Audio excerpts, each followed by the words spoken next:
उत्तर प्रदेश के एक छोटे से गांव घनौली में 8 साल का एक बच्चा रहता था जिसका नाम मिंटू था। उसका पूरा नाम शायद किसी को ठीक से याद नहीं था क्योंकि गांव में सब उसे प्यार से मिंटू ही बुलाते थे। उसका परिवार बहुत गरीब था। पिता मजदूरी करते थे, माँ दूसरों के घरों में बर्तन मांजती थी। घर मिट्टी का बना हुआ था जिसमें ना दरवाज़ा था और ना ही पूरी छत थी। बारिश के मौसम में छत टपकती थी। गर्मी में दीवारें तपती रहती थी और सर्दी में हवा काटती थी। मिंटू का सपना था बड़ा आदमी बनना, लेकिन उसे ये नहीं पता था कि बड़ा आदमी बनने का रास्ता स्कूल से होकर ही गुजरता है। वह अक्सर गांव के स्कूल के बाहर झांकता, जहां बच्चे यूनिफॉर्म पहनकर किताबें पढ़ते।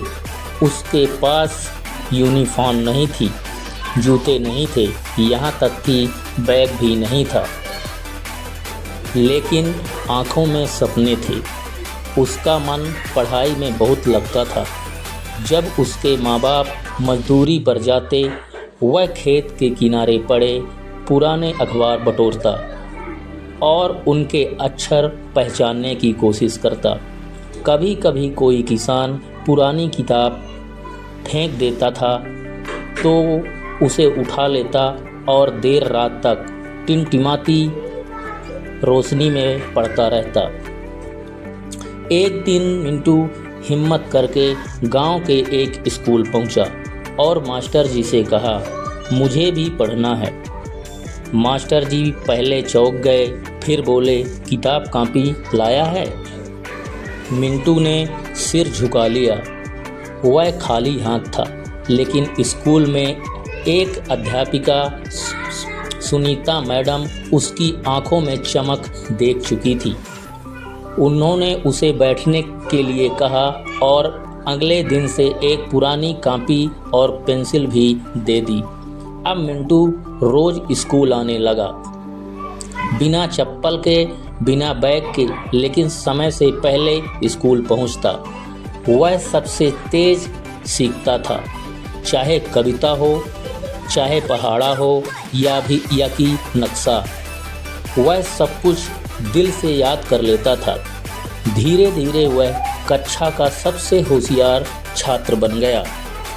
घर के माता पिता पहले पढ़ाई को समय की बर्बादी समझते थे। स्कूल से रोटी नहीं मिलती, ऐसा उनका मानना था।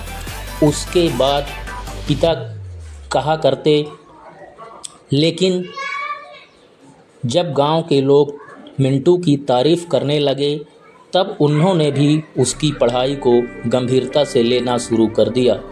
हालांकि गरीबी अभी भी थी और कई बार उसे भूखा पेट ही स्कूल जाना पड़ता था। कई बार वह स्कूल के बाद खेतों में भी काम करता ताकि घर का खर्च चल सके, लेकिन वह कभी शिकायत नहीं करता था। उसकी माँ कहती थी, मेरा बेटा तो माटी में भी सोना ढूंढ लेता है। एक दिन जिला स्तर पर बाल प्रतिभा प्रतियोगिता हुई, जिसमें गांव के स्कूल से सिर्फ एक बच्चा भेजा जाना था। मास्टर जी ने मिंटू का नाम भेजा। यह पहली बार था जब वह गांव से बाहर जा रहा था। उसने सामान्य ज्ञान, कविता पाठ, चित्रकला में हिस्सा लिया। प्रतियोगिता में चिंटू ने पहला स्थान पाया।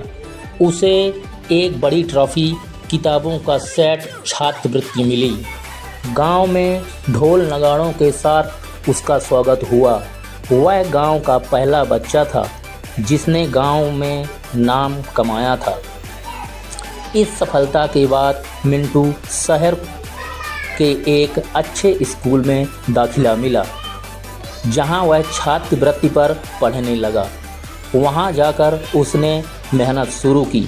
हालांकि शुरू में उसे बहुत डर लगता था बड़े बड़े बच्चे, अंग्रेजी की किताबें, शहरी जीवन, लेकिन उसकी लगन और जिज्ञासा ने उसे कभी हारने नहीं दिया। वह हर रविवार अपने गांव आता और अपने पुराने स्कूल में छोटे बच्चों को पढ़ाता। वह कहता, मैं आप जैसा ही था, फ़र्क बस इतना है कि मैंने हार नहीं मानी। मिंटू अब 10वीं कक्षा में है।